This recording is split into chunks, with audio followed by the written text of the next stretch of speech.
लोकांनी लोकांसाठी उचललेले अस्त्र म्हणजेच लोकशस्त्र न्यूज। नाशिक शहरात बकरी ईदच्या पार्श्वभूमीवर गोवंशीय जनावरांची अवैध वाहतूक आणि कत्तलीच्या घटनांवर अंकुश ठेवण्यासाठी पोलिसांनी मोठी कारवाई केली आहे। गुन्हे शाखा युनिट 2 आणि इंदिरानगर पोलिसांच्या संयुक्त पथकाने छापा टाकत 10 गोवंशीय जनावरांची सुटका केली असून एका आरोपीला अटक करण्यात आली आहे। पोलीस आयुक्त संदीप कर्णिक, पोलीस उपायुक्त किरण कुमार चव्हाण आणि सहाय्यक पोलीस आयुक्त संदीप मिटके यांच्या मार्गदर्शनाखाली ही कारवाई करण्यात आली। गुन्हे शाखा युनिट 2 चे पथक इंदिरानगर पोलीस ठाणे हद्दीत गस्त घालत असताना गुप्त बातमीदारामार्फत माहिती मिळाली की वडाळा गाव परिसरातील मामूज फार्म येथे कत्तलीसाठी गोवंशीय जनावरे आणून बांधून ठेवण्यात आले आहेत। माहितीची खात्री करून पोलिसांनी तातडीने छापा टाकला।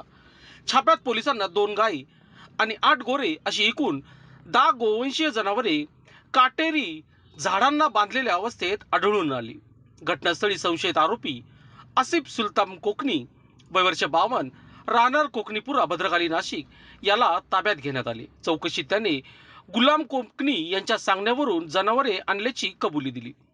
पोलिसांनी तब्बल 2,30,000 रुपयांचा मुद्देमाल जप्त करत जनावरांची सुटका केली आहे।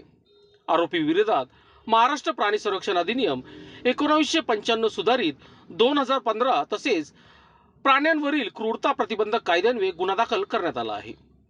ही धडक कारवाई गुन्हे शाखा युनिट 2 चे प्रभारी अधिकारी हेमंत तोडकर, पोलीस उपनिरीक्षक संजय सानप, यशवंत बेंडकुळी तसेच इंदिरानगर पोलिसाच्या पथकाने यशस्वीरित्या पार पाडली आहे। वृत्तसंकलन विभाग, सिडको, नाशिक। लोकांनी लोकांसाठी उचललेले अस्त्र म्हणजेच लोकशस्त्र न्यूज।